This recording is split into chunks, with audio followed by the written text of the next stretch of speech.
Let's begin with a truth many overlook. A man will rarely admit what he most longs for. He may talk of attraction, of charm, of appearances. But deep inside, what moves him is something far older. It is not perfection. It is not the performance of being difficult to reach. It is the quiet force of authenticity. A woman who does not seduce with masks, but awakens what is already within him. Her presence is not loud. It is a spark that stirs something ancestral, something he did not know was sleeping. Before I continue, let me know where you're listening from in the comments. And if reflections like this resonate, don't forget to like and subscribe. Too often, people believe love is won by effort, by chasing, by making oneself more attractive in the eyes of others. Yet Jung reminded us that the unconscious responds not to performance, but to symbols, to presence, to what feels real. A man is not transformed by surface gestures. He is moved when someone embodies what she already is without needing him to complete her. Think of it as the meeting between his restless searching and her calm center. On the outside, nothing unusual may be happening. Yet inside, his hidden archetypes begin to stir. The hero who longs to rise, the sage who longs to understand. Even the shadow, which he hides from others, feels recognized. All of these respond not to demands, but to quiet authenticity. This is why her strength lies not in competition or disguise. She does not bend herself to fit expectation. She does not enter the endless struggle of proving worth. Instead, she carries herself with fullness as if her soul already has its roots. And in her presence, he feels something he cannot explain, a memory of purpose, of wholeness of himself. Carl Jung once said that the meeting of two personalities is like the contact of two chemicals. If there is any reaction, both are transformed. That is what happens here. He is not charmed in the ordinary sense. He is awakened in a deeper one. She becomes not his distraction, but his mirror. Not his rescuer, but his reminder. And in this recognition, a door quietly opens. It is this door we will walk through together in the next parts. A journey into what men truly need, though they seldom speak it. A journey into archetypes, shadows, and the deep work of individuation that begins not in words, but in presence. Every man carries within him the image of the hero. Not the flawless savior we see in films, but the quiet figure who struggles, stumbles, and rises again. The hero archetype is not born of triumph alone. It is born in the moment of doubt, when life strips away illusion, and he must choose whether to continue or to collapse. And here is the paradox. This turning point is not always visible to the world. It is often hidden in silence when he feels small, uncertain, or unseen. In these moments, he may carry the mask of composure. He may walk with the persona of success or strength. Yet underneath his inner ground feels fractured. The expectations of others weigh heavily. His own self-doubt whispers that he is not enough. These fractures are rarely spoken because men are taught to hide them. They are told to perform, to achieve, to appear strong, even when they feel weak. The wound deepens because the world rarely sees beyond the mask. And then sometimes, without warning, he encounters a presence that does not demand perfection. A woman who does not push him to prove himself, but quietly perceives the seed of potential beneath the soil of his struggles. She does not idolize him or flatter his ego. Her gaze is not fantasy, it is vision. She looks not at what is missing, but at what is growing. And this shift is profound, for it allows him to glimpse a possibility he had almost forgotten. Jung reminded us that what awakens the hero is not praise, but recognition. The moment someone sees the essence that lies dormant, a spark is lit. To be seen in this way is not to be worshipped, it is to be acknowledged as becoming. The hero rises not because he has already conquered, but because he remembers that he can. It is not obligation that stirs him. It is the invitation to rise again. Imagine the contrast. Empty admiration inflates the ego, but soon deflates, leaving a man restless and unsatisfied.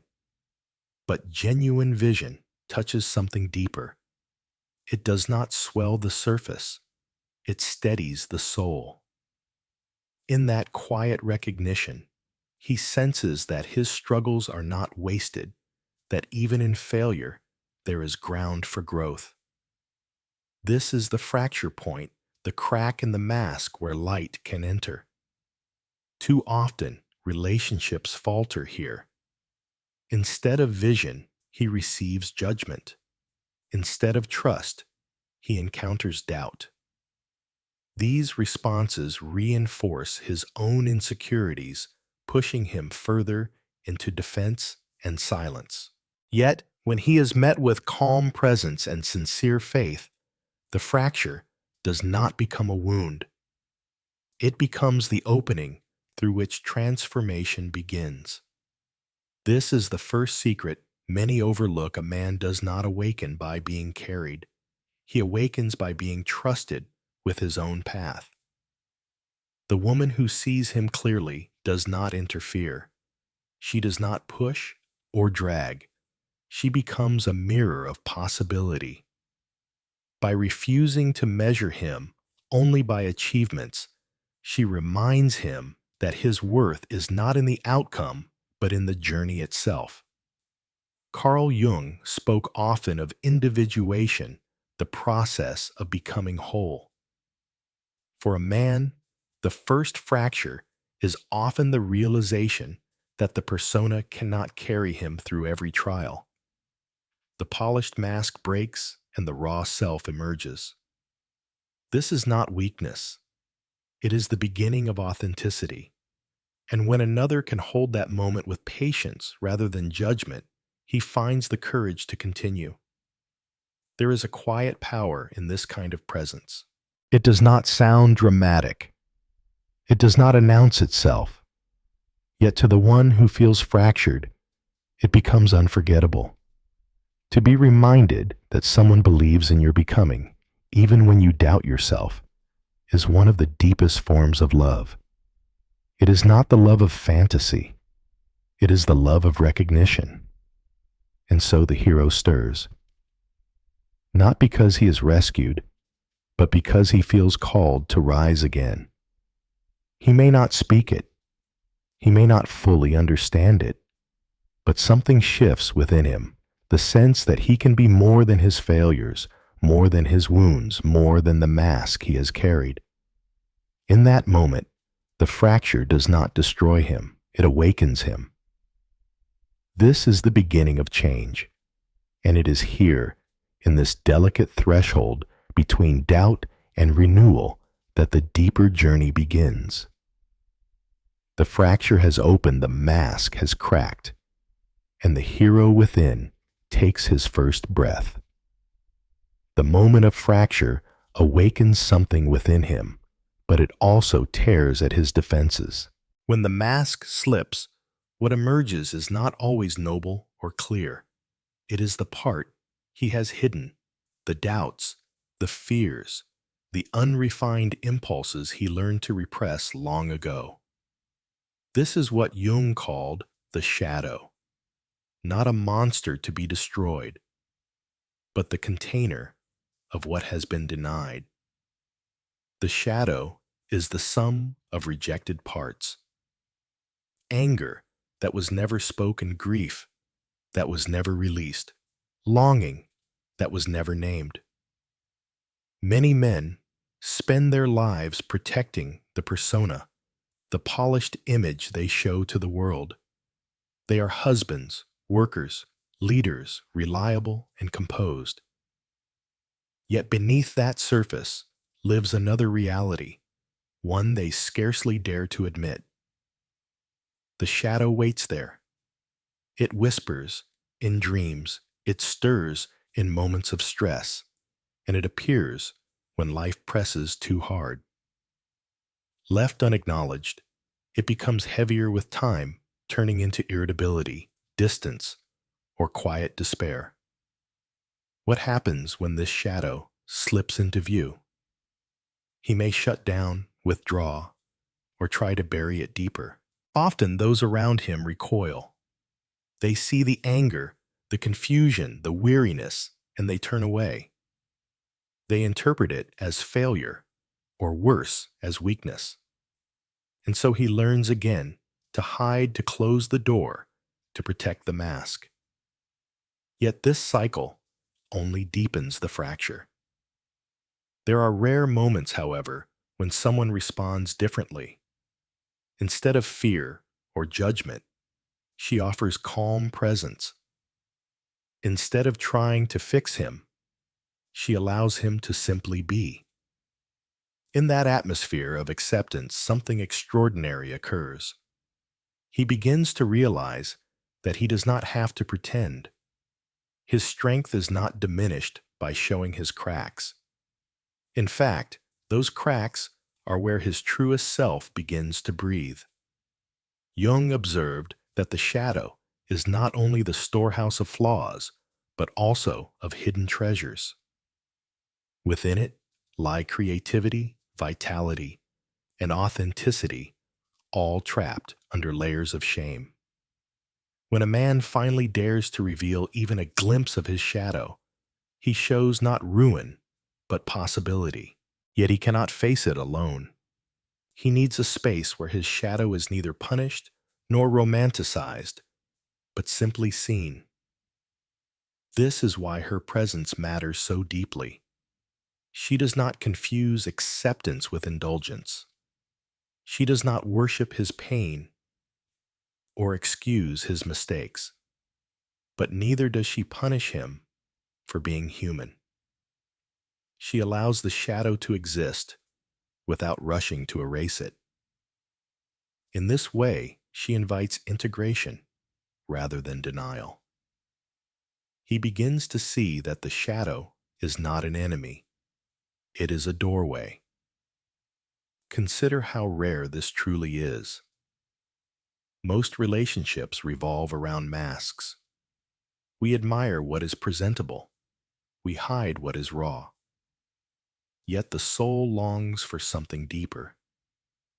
When he shows his unrefined self, and she does not flee, the walls within him begin to soften. He no longer needs to defend against judgment. He begins to explore the parts of himself he once feared. This is not an easy process. The shadow holds uncomfortable truths, anger at lost opportunities, fear of inadequacy, memories of failure. To face these directly requires courage, and it often brings shame to the surface. But when another stands firm beside him, not controlling, not abandoning, he discovers that he can face it without collapsing. He can endure the mirror of his own darkness. Jung wrote that individuation requires us to make the unconscious conscious. This is the work of the shadow. Until he confronts what is hidden, he will remain fragmented, split between the mask he presents and the truth he avoids. Integration begins when he learns that the shadow is not proof of unworthiness. It is proof of humanity. And it is in humanity that wholeness is born. Think of it this way: the persona is the mask crafted for survival, polished and often admired. The shadow is the weight carried behind it, unseen but undeniable. The fracture between them is painful, but it is also the invitation to become real. Only by drawing the shadow into light can he discover the full range of his being. And here is the deeper truth: the presence of someone who can witness without fear is often the catalyst. In her calm acceptance, he realizes he does not have to exile parts of himself. He can bring them into the circle of his own life.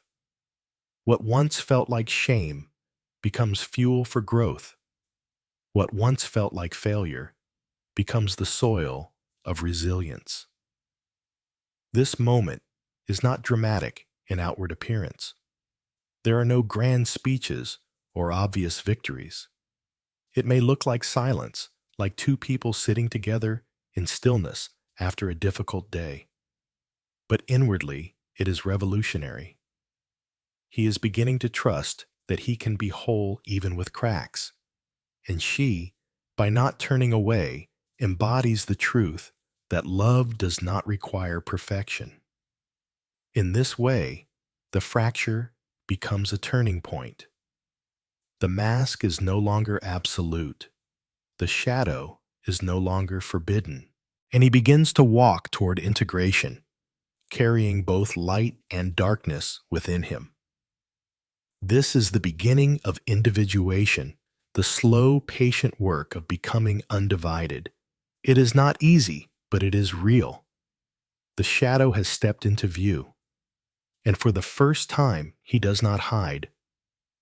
That simple act, witnessed and accepted, begins to change everything.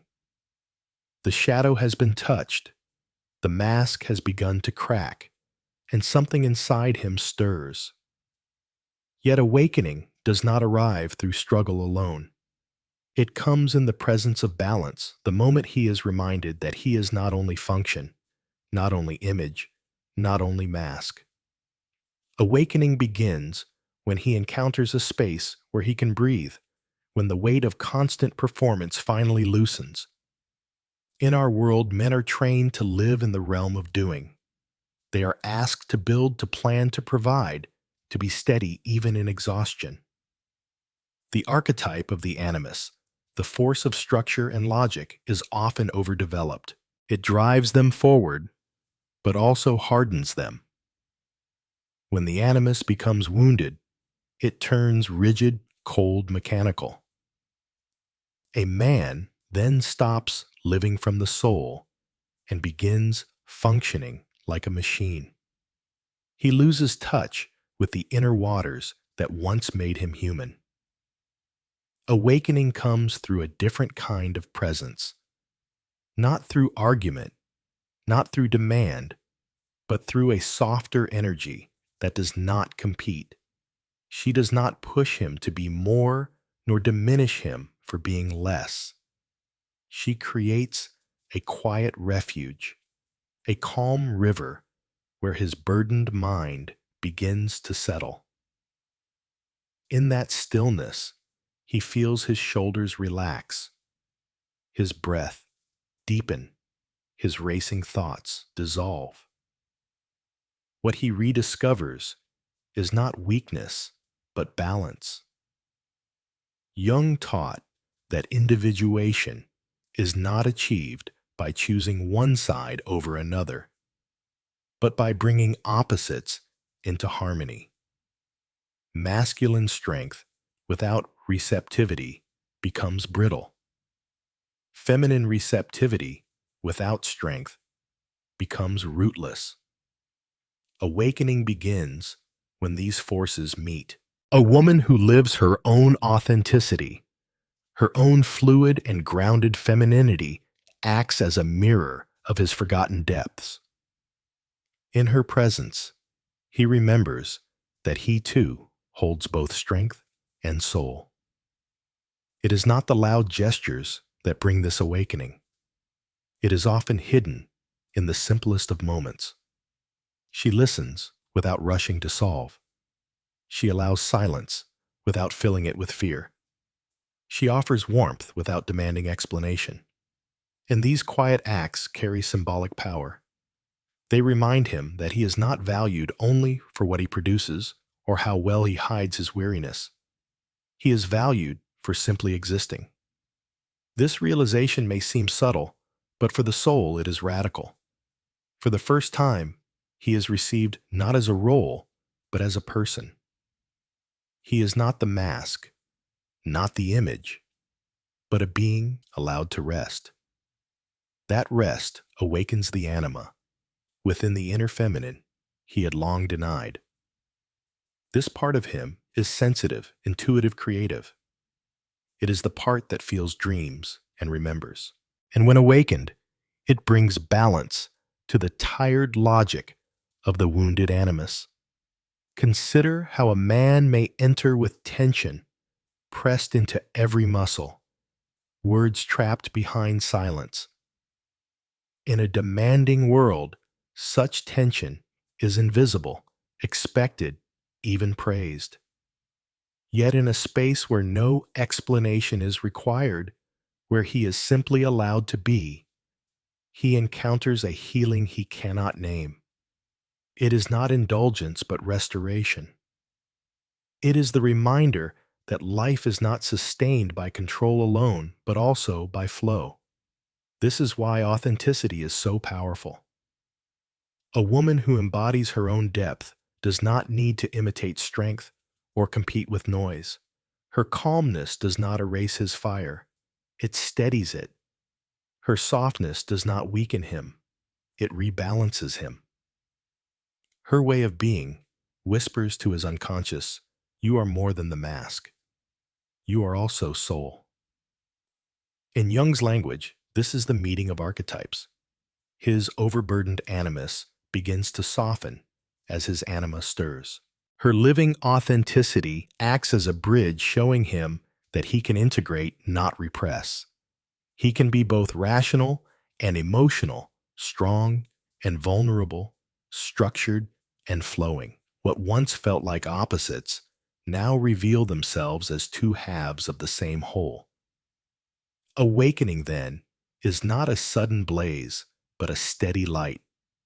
It happens when silence is honored, when exhaustion is given space, when the self no longer has to justify its existence through performance.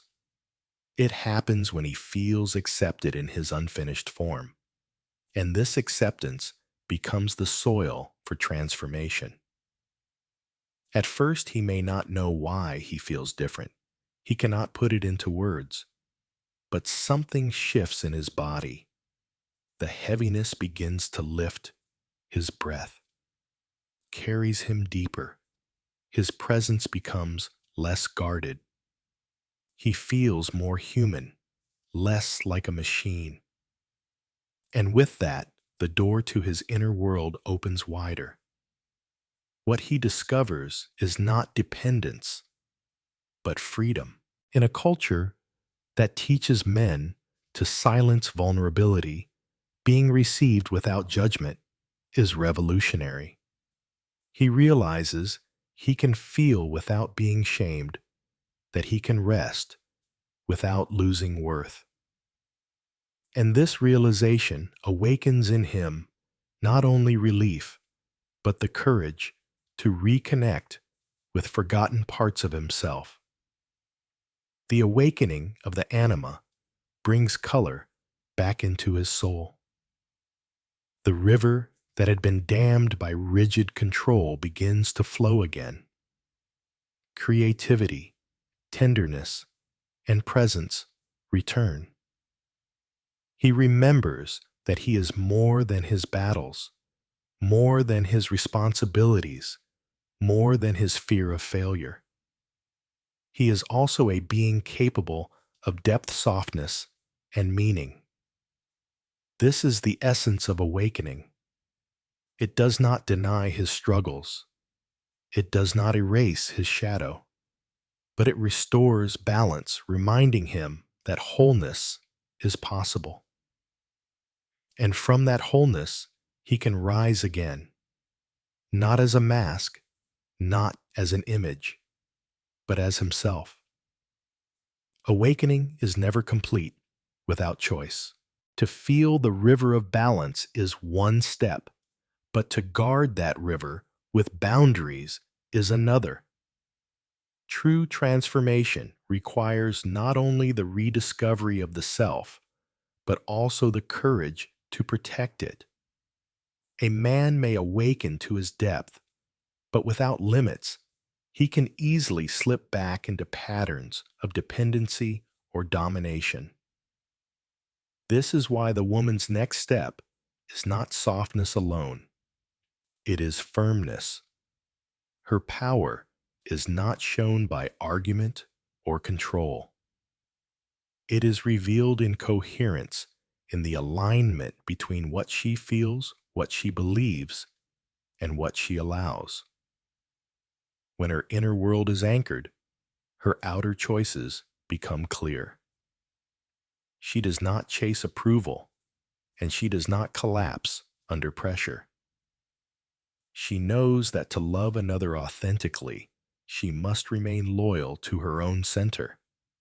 This is where boundaries enter as the natural expression of individuation.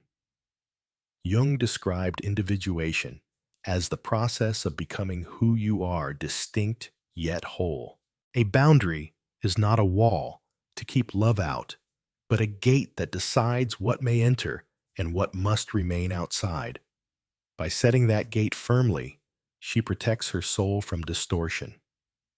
She communicates through action, not excess explanation. I will share my life, but I will not lose myself in yours. Many confuse boundaries with rejection. They see a firm no as coldness or detachment. But in truth, boundaries are the soil in which respect grows. Without them, love collapses into need, into manipulation, into sacrifice without integrity. The woman who knows herself does not need to shout her independence. It is evident in how she responds to pressure. When confronted with demands that contradict her soul, she stands still. She does not waver, even if it means displeasing another. Consider the symbolic contrast. Demands arise from fear, the fear of losing control, the fear of not being enough, the fear of abandonment. Standards, however, arise from clarity. They are the quiet line that says, "Here is where I remain true." In this difference lies the transformation. She does not live in reaction to his moods or tests. She lives from her axis, the inner place that does not bend with every storm. In time, he realizes that her boundaries are not against him. They are for her, and by extension, for the integrity of the relationship. He may resist at first. He may test, question, or misinterpret. But when she remains steady, a deeper respect begins to form. He learns that her presence cannot be commanded, only honored. Her love is not given out of emptiness. It flows from fullness, and therefore it cannot be possessed. This choice to honor herself first becomes the quiet turning point in the dynamic. It forces him to grow, to rise into his own integrity. If he continues to rely on manipulation, her boundaries will reveal the futility of that path. If he begins to align with truth, her presence will meet him there. Either way, her transformation reshapes the field. Jung reminded us that relationships mirror the inner life. If one partner lives from masks, the other is drawn into performance. But if one partner embodies individuation, the other is invited to the same. This is why her decision matters so profoundly. By refusing to compromise her soul, she calls forth his. She teaches without lecturing by example rather than command. There is also tenderness in this firmness. She does not wield boundaries as weapons. She uses them as instruments of alignment. She knows when to remain silent and when to speak. She knows that her worth does not depend on winning arguments. Her strength is not reactive, but grounded. This is why her clarity does not create distance. It creates trust. Imagine the deeper effect on him. For years, he may have known women who adapted to his moods, who bent to avoid conflict, who confused sacrifice with devotion. Now, he meets someone who will not bend past her truth. At first, it unsettles him, but soon it steadies him. He begins to see that love without boundaries is not love at all. It is dependence.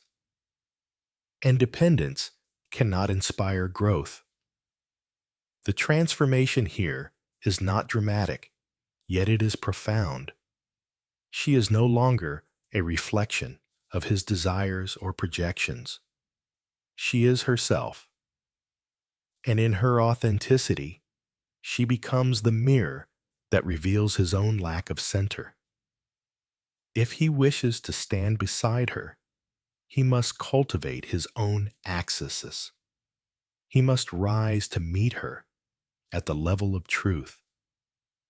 This act of self-respect is the hallmark of the mature feminine. She does not remain in spaces that demand her silence. She does not stay in roles that shrink her essence. She chooses again and again to remain loyal to her soul. And through that loyalty, she transforms the dynamic of love itself. For a man, this is both a challenge and an awakening. It disrupts his illusions of control. It dismantles his reliance on the mask. Yet it also gives him something he secretly longed for, a partner he cannot dominate but must respect. A love that does not feed his ego, but nourishes his growth. This is the paradox of transformation. By saying no when she must, she creates space for a deeper yes. By refusing to betray herself, she makes true intimacy possible. By holding her boundaries with grace, she becomes not only a mirror, but a guide, not by words, but by presence. And here lies the quiet power of individuation within love. Two people can only walk together in truth when each has first chosen themselves. Her choice, her boundary, her unwavering axis. These are not against love. They are the foundation of love that lasts. What matters in the end is not the mask he wore, nor the struggles he carried, nor even the fractures that once shook him. What matters is the quiet transformation that unfolded when he was finally seen as a whole being in process, not as a finished image. The woman who walked beside him did not demand a polished hero. She trusted the hero that was still becoming. And in that faith, he found the strength to believe in himself. Too often, we think love depends on perfection. We imagine that worth must be earned by achievement, by control, by presenting only the best version of ourselves. But the deeper truth is different. Real connection is born when we are free to be unfinished, to be evolving, to be human. Jung reminded us that individuation, the journey toward wholeness, is never complete. It is a path we walk, not a trophy we display. When someone offers faith in our becoming, something ancient stirs within us. We realize we do not need to be flawless in order to be worthy of love. We only need to be sincere. We only need to continue walking. That simple recognition releases the pressure to perform and replaces it with the freedom to grow. The gift she offers is not blind idealization. It is not rescue. It is conscious trust, the kind that sees both light and shadow, both strength and weakness, and still chooses to remain near. This kind of faith does not excuse failures, nor does it demand perfection. It holds space for transformation. And in that space, he discovers a new kind of motivation, not to impress, but to embody the self he is meant to become. Imagine the difference this makes. When judged, a man hides. When pressured, he resists. But when he is seen with patience, he unfolds. When he is given permission to be unfinished, he begins to grow with greater strength than before. This is why Jung spoke of symbols, because faith itself becomes symbolic. It is the invisible mirror that tells him, "You are not complete, but you are worthy, even now." This lesson is universal. Every one of us carries a shadow. Every one of us wears a persona. And each of us longs to be seen not only for what we have achieved, but for what we are still becoming. To meet another with that depth of vision is to participate in their individuation. To offer that kind of presence is to call forth their hidden self. And so, the journey we have traced from the fracture of doubt through the shadow into awakening and finally into transformation closes with this truth: love, at its highest, is not the search for completion.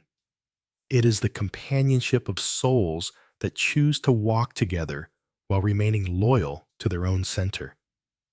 It is the faith that says, "You may falter, but you are still becoming." And that becoming is enough.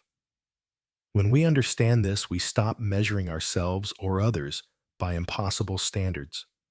We stop waiting for perfection before we can feel worthy. Instead, we begin to honor the process. We learn to see cracks as invitations, shadows, as teachers, boundaries, as acts of love and presence, as the greatest gift we can give.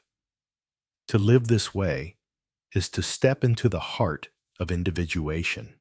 It is to embrace both light and darkness, both strength and fragility, both what has already blossomed and what is still hidden beneath the soil. It is to trust that wholeness is not a destination, but a rhythm, a lifelong unfolding. And perhaps this is the final word to love someone in their becoming, is to remember that we too are still becoming. Faith in another's growth mirrors back to us the permission to grow ourselves. The circle completes itself, and both souls are changed. So let us carry this lesson softly. Let us remember that love does not ask for perfection, but for presence. It does not seek to control, but to accompany. And it does not demand the mask, but welcomes the soul. Before we close, I'd like to leave you with a thought. Which part of this reflection spoke most to you tonight? The shadow, the awakening, or the quiet faith in becoming? Share your thoughts in the comments. I look forward to hearing your reflections.